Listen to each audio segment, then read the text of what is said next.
Olá!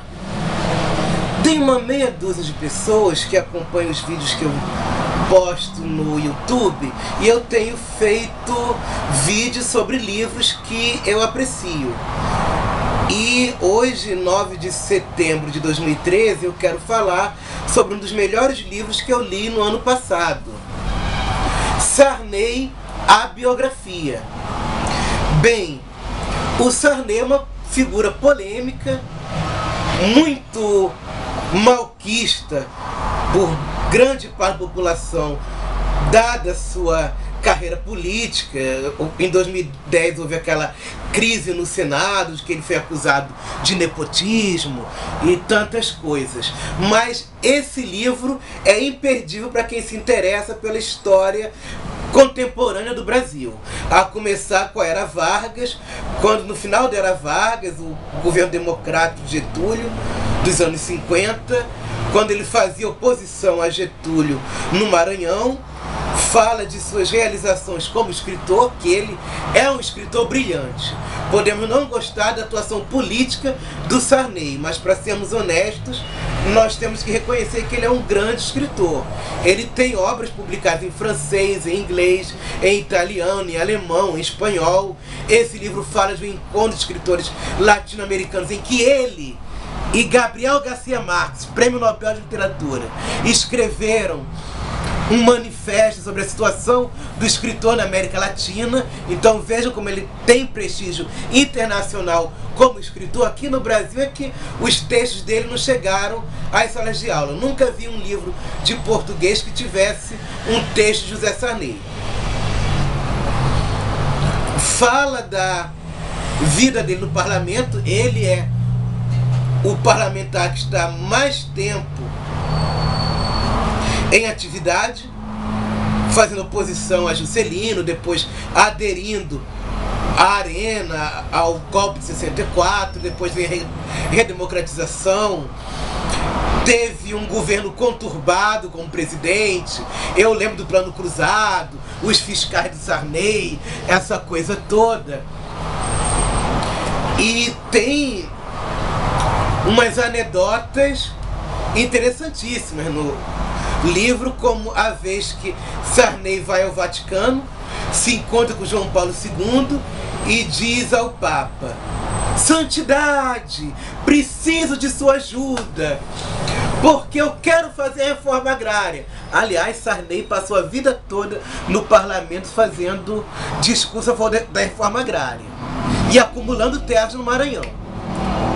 Mas ele é o recordista em discurso a favor da reforma agrária. "Quero fazer a reforma agrária, santidade." E há setores da igreja que são violentamente a favor e outros que são violentamente contra. "Então preciso de vossa ajuda, com urgência." E João Paulo II responde: "Meu filho, aqui no Vaticano nós não tratamos de emergências, somente tratamos da eternidade." Essa piada vale o livro todo. E no final do livro, bem perto do final, chega a crise de 2010 no Senado, movendo fora Sarney e tal. E a Regina Echeverria, que teve inclusive acesso a um livro de memórias que Sarney começou a escrever quando deixou a presidência da República, e eu estou ansioso para que ele lance esse livro, em primeira mão ela leu, faz a defesa do Sarney e faz parecer que ele é uma vítima da imprensa sensacionalista. Ele me lembra aquele personagem de Nelson Rodrigues na peça Beijo no Asfalto, que é satanizado pela imprensa que quer vender jornal, e no final nós não sabemos a verdade sobre aquele beijo no asfalto. Bem, a explicação que o Sarney dá é bem plausível. Há capacidade que ela seja verdadeira. Vamos dar o benefício da dúvida, como nos ensinam os romanos. Isso é base do direito romano. Todos são inocentes da prova em contrário, indúbio pro réu, na dúvida a favor do réu. Então, Pode ser que realmente tenha sido aquilo. Agora, eu costumo sempre dizer na sala de aula que todo texto tem dois lados. Aquilo que ele diz e aquilo que ele não diz. E a grande lacuna desse livro é a fortuna do Sarney, como ela se construiu, porque nós vemos o Sarney oriundo de uma família pobre, inclusive a mãe do Sarney, quando era solteira, chegou inclusive a pedir esmolas para comer. E o patrimônio do Sarney aparece no livro sem explicação. Tem um capítulo no livro que fala de quando Sarney deixou a presidência da República. E diz assim: nesse ano, a TV Mirante, sua propriedade, deixou de ser uma repetidora do SBT de Silvio Santos e passou a ser uma repetidora da Rede Globo do Roberto Marinho. Mas nas páginas anteriores, em nenhum momento diz quando foi que Sarney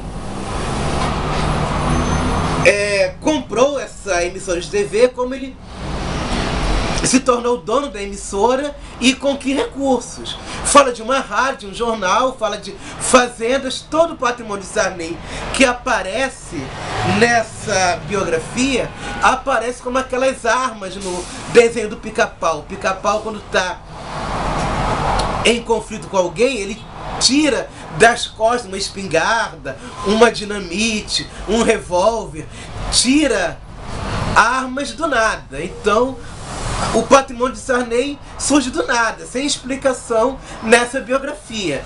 É a grande lacuna que tem aí. Bem, e então eu recomendo que todos vocês leiam, porque é um livro interessantíssimo sobre a história recente do Brasil.